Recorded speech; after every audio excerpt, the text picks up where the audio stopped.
అరుణాచలం. ప్రతి ఒక్కరూ తమ జీవిత కాలంలో అరుణాచల గిరి ప్రదక్షిణ చేయాలని అనుకుంటారు. ఈ 14 కిలోమీటర్లు గిరి ప్రదక్షిణ చేస్తున్నప్పుడు అష్టలింగాలలో 7వ లింగమైన కుబేరుడు దాటిన తర్వాత మనకు మోక్ష మార్గం అనేది కనపడుతుంది.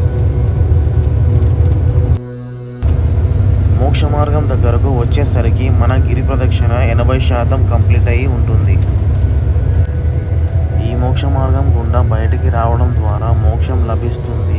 అంతేకాక ఇందులో ఏర్పరిచిన యంత్రాలను సిద్ధుడు ఏర్పరిచాడు.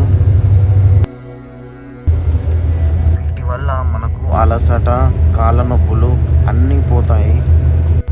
మీరు గనక అరుణాచలం వచ్చినప్పుడు ఈ మోక్ష మార్గాన్ని మాత్రం మరచిపోకండి.